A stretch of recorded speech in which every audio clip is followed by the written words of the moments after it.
Bonjour, aujourd'hui nous allons parler bien évidemment de l'expérience client. Beaucoup en parlent, beaucoup l'améliorent constamment, mais ce qui est particulièrement difficile, c'est d'améliorer l'expérience client dans le temps et faire en sorte que durablement l'expérience nourrisse l'expérience client. Pour en parler, j'ai invité autour de la table Jean-Marc Penelot, qui est directeur de la relation client de La Redoute, et Nicolas Vian, qui est directeur de l'expérience client d'Opportunity. Alors, La Redoute, tout le monde connaît. En revanche, ce que vous avez fait depuis 3 ans, donc depuis le rachat par Nathalie Bala et Éric Courteil, on le connaît moins. Est-ce que vous pouvez nous en dire quelques mots? Écoutez, depuis 3 ans que Éric et Nathalie Bala et Éric Courteil ont repris La Redoute, c'est une vraie révolution qu'a connue la marque. Puisqu'on avait une vraie ambition de changer les choses et d'apporter vraiment du renouveau sur l'expérience client, et avec un objectif clair, c'est de pouvoir apporter à tous le style à la française, avec une expérience unique qu'on ne trouve pas ailleurs. Donc pour ça, on a eu beaucoup de travail, et chaque collaborateur était vraiment impliqué sur ces 3 ans pour faire en sorte que cette expérience client de demain soit unique. Et pour cela, on s'est appuyé sur plusieurs gros piliers de la relation client, puisque on va dire que l'expérience client est quand même un tout, et global. On ne peut pas dire que d'un côté, il y a la logistique, le côté de service client, surtout la logistique pour nous. Donc effectivement, il y a eu plusieurs révolutions. La première révolution, c'est effectivement une révolution digitale, pour passer du catalogue, que tout le monde connaissait depuis des années, à aujourd'hui un catalogue digital personnalisé, et qui fonctionne sur tout device. Donc là, il y a un gros changement de l'entreprise quand même, parce que ça, c'est et qui change l'expérience client. Qui change complètement l'expérience client, puisqu'on en arrive à quelque chose de catalogue assez statique, à quelque chose de très personnalisable, et qui change tout le temps, avec des prix qui changent, avec des collections qui changent plus vite. Et aujourd'hui, on a déjà réussi cette expérience-là, puisqu'on a 85% de nos ventes aujourd'hui qui sont sur du digital.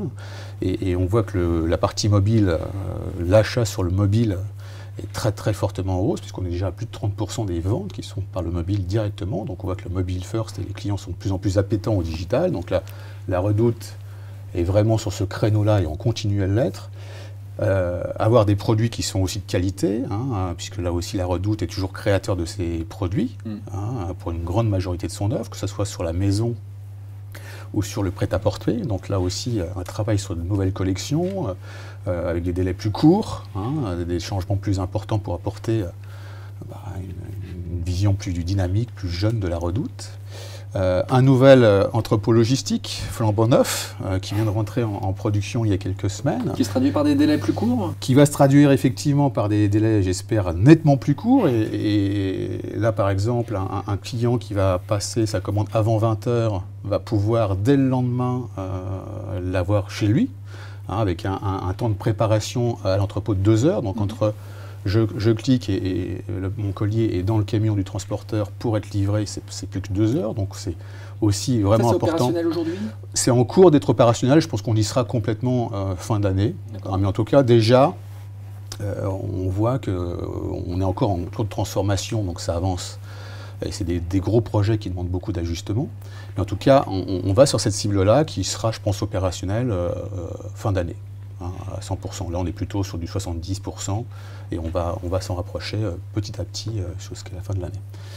On a aussi un changement qui est lié à la relation client, puisqu'on a eu un gros travail de refonte de tous les parcours, de savoir, justement, les parcours ont changé, donc il faut les réadapter. Donc des parcours importants, d'analyse, et aussi de restructuration interne des organisations qui vont avec, pour pouvoir être plus proche du client et aussi garantir des délais de plus en plus courts, puisque le client aujourd'hui il attend quand même un délai de réponse très court et aussi une qualité de réponse très forte. Donc là aussi une grosse amélioration en 3 ans, puisqu'on a augmenté notre taux de satisfaction client de 20%, ce qui est quand même énorme sur une période de transition. Et on a réduit aussi nos coûts de traitement à l'acte de 25%. Donc une vraie réussite aussi bien économique que qualitative pour nos clients. Satisfaction client, d'accord. Vous mesurez en NPS le taux de satisfaction client? Alors on a plusieurs façons de le mesurer. Bien sûr, il y a le NPS. Et on a en collaboration avec Nicolas Vian d'Opportunity, qui est ici présent, mis en place des enquêtes de satisfaction par parcours.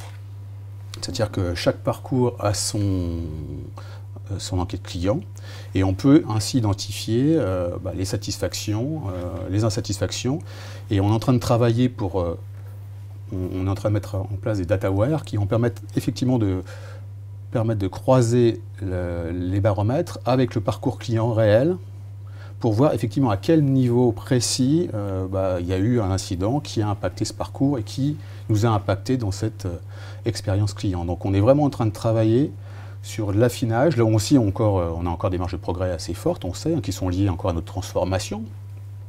Mais on va pouvoir, dès la rentrée, là, avoir vraiment un niveau de détail assez précis pour pouvoir croiser un peu tous ces parcours et savoir où, dans le parcours, ça n'a pas fonctionné correctement. Donc on va pouvoir avoir des actions presque chirurgicales. Donc un vrai changement de modèle, mais également des outils que vous avez mis en place pour garantir en fait l'amélioration continue de l'expérience client. Nicolas, vous avez participé à cette amélioration. Pouvez-vous nous dire en quelques mots comment? On a démarré donc ce partenariat en mars de cette année, en fait. Et l'idée, c'était d'abord d'assurer la continuité pour la Redoute, c'est-à-dire de faire en sorte qu'ils aient la garantie de continuer à mesurer la satisfaction au global sur les parcours, mais aussi la satisfaction des équipes opérationnelles qui sont dans les équipes de Jean-Marc, donc tous les conseillers. Ce partenariat consiste en fait à la mise à disposition d'un portail qui permet en fait à Jean-Marc, à ses équipes, mais aussi aux équipes qui sont sur le terrain, de piloter les enquêtes par centre d'appel, par région, jusqu'aux conseillers de clientèle. Par parcours. Par parcours, voilà, exactement, et de façon à ce que Jean-Marc et ses équipes aient la vision la plus globale, mais aussi la plus précise possible. Puisque ce qui est intéressant dans la mesure de la satisfaction, c'est effectivement de mesurer tous les pain points qui posent problème dans un écosystème comme celui du retail. On sait que la livraison, c'est toujours un moment un peu délicat dans les parcours des clients, mais aussi d'aller jusqu'au conseiller de clientèle et de voir comment chacun peut s'améliorer au quotidien grâce à des résultats qui sont à la fois personnalisés, avec des verbatims associés pour comprendre quelles sont les causes profondes d'insatisfaction. Donc voilà, nous on a accompagné la Redoute dans la mise en place de cette stratégie, et on continue d'ailleurs parce que on réfléchit actuellement aussi pour la fin d'année, mais aussi en 2018, comment mieux les accompagner et comment mieux mesurer tous ces parcours demain. Alors les outils, c'est une chose, de pouvoir connaître l'amélioration ou même la régression éventuellement de la satisfaction client, c'est une chose. Maintenant, qu'est-ce que vous en faites au niveau, alors je pose la question à tous les deux, mais concrètement, lorsqu'un client finalement n'est pas content, comment ça se traduit opérationnellement? Vous avez des chargés de clientèle qui sont rémunérés sur sur la satisfaction client, il y a des programmes d'amélioration continue, les formations continues, comment ça se passe? Sur l'amélioration continue, si on revient vraiment dans la structure du fonctionnement, il y a trois piliers principaux. Il y a effectivement un pilier outil qu'on a abordé, et là aujourd'hui c'est important. De pouvoir pour nos clients leur apporter les meilleures technologies pour simplifier ce parcours, c'est-à-dire jusqu'à présent on avait quand même des parcours assez compliqués mais qui étaient liés à nos outils. Donc là, nouvelles technologies, parcours plus simples, sur tous les médias, sur Messenger, sur WhatsApp, tous ces nouveaux médias qui arrivent. Donc donner de la simplicité et aussi sur le média de contact au choix du client. Donc ça c'est important sur la technologie. On va avoir un nouveau CRM qui va aussi complètement changer notre relation client, puisqu'on est encore sur des outils qui avaient une vingtaine d'années. Donc là, on va vraiment avoir un outil du marché qui va permettre d'avoir une vraie vision 360 sur tous les médias de contact. Donc je pourrais me conseiller demain, on va dire, le média devient peu important quelque part. C'est le client qui devient important et on va traiter le client, quel que soit le média, s'il utilise une fois le mail, le chat, le courrier, etc. Donc, c'est-à-dire que vous allez avoir des approches différenciées par typologie de client? Exactement, on va pouvoir aussi, par rapport à la personnalisation aussi, par rapport à une meilleure connaissance client, l'aborder différemment. Mais aussi de la même façon, parce que d'un côté, ce qui est important, c'est que chaque client soit bien pris en charge. Donc il y a effectivement les basiques, et se dire aujourd'hui un client, pour moi, est un bon client, qu'il soit n'importe quelle typologie. Et il faut demain, un mauvais client d'aujourd'hui peut devenir un bon client de demain, donc à nous de le faire évoluer. Néanmoins, en apportant un parcours spécifique aux clients qui le nécessitent. On a aussi, par exemple, j'étais ce matin en copie avec Sourline, hein, donc on propose aussi à nos clients sourds de pouvoir rentrer en contact avec la Redoute. Et là, forcément, un parcours spécifique, hein, puisque nos clients sourds ne peuvent pas communiquer avec la Redoute sur un parcours classique. Donc c'est normal d'avoir des parcours spécifiques, mais notre souhait, en tout cas, c'est de donner le meilleur de la Redoute pour chaque client. Donc sur le côté technique, il y a le côté humain, et là qui est extrêmement important pour nous, puisque là, on peut avoir une belle voiture de course, et si je n'ai pas le bon pilote, on ne gagne jamais de course. Donc c'est aussi garder l'humain au centre et de se dire, pour être meilleur, il faut travailler avec les meilleurs conseillers. Donc on est très exigeant aussi avec nos partenaires, on participe au recrutement et on met en place des assessments pour valider effectivement que ces conseillers-là sont les bons ambassadeurs de la Redoute demain. Hein, et on travaille avec eux pour leur donner, donc travailler avec les meilleurs conseillers, avoir les meilleurs parcours de formation, les meilleurs outils pour qu'ils puissent vraiment se concentrer sur le client, parce qu'aujourd'hui, ce qui était compliqué, c'est que la complexité des outils faisait qu'on avait des experts techniques, mais pas forcément des experts de la relation client. Donc il y a un grand changement à faire aussi dans les mentalités et aussi dans les objectifs. Hein.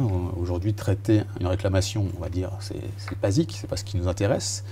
Ce qui m'intéresse moi, c'est de faire en sorte que chaque contact soit une opportunité pour que mon client revienne acheter à la Redoute.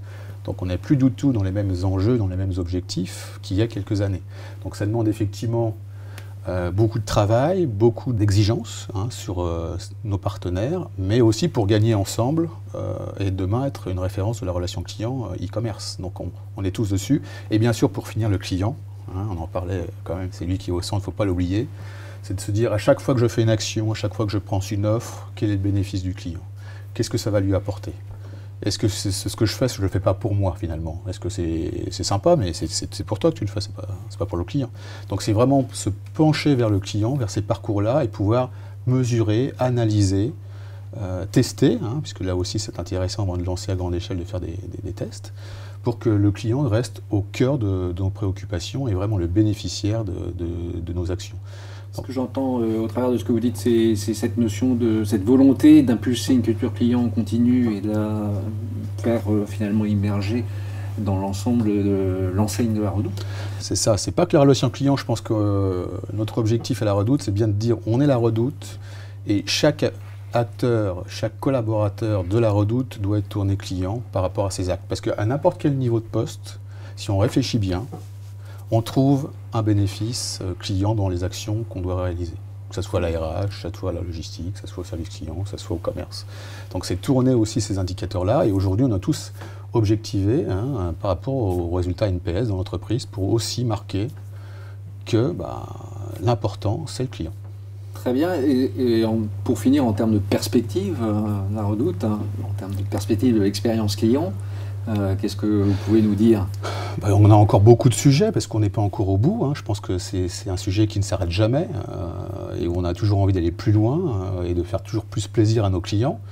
Dans l'expérience client, on va s'élargir parce qu'on a de plus en plus de magasins qui ouvrent. Donc là aussi, il y a un nouvel axe d'échange, d'interaction entre les boutiques, les magasins, le web, etc. Donc donner encore un parcours qui s'élargit. Combien de magasins quand? On en a déjà quelques-uns. On a deux à Paris. On va ouvrir Lyon. On a ouvert Lyon. On va ouvrir Nantes. Enfin, il y a beaucoup d'ouvertures dans les. Puis on a des objectifs de déploiement qui sont assez importants dans les prochaines semaines, prochains mois. Donc, et on est très content parce que ça marche très bien et nos clients sont ravis. Donc ça aussi, c'est une belle réussite. Et puis voilà, plein de surprises là, et surtout en perspective, on fête quand même les 180 ans de la Redoute cette année, au mois de septembre, donc on a prévu quelques animations sympathiques pour nos clients et pour fêter ça ensemble. On vous souhaite bonne chance, merci à vous Jean-Marc et Nicolas. Avec plaisir, à bientôt. Merci. La Redoute.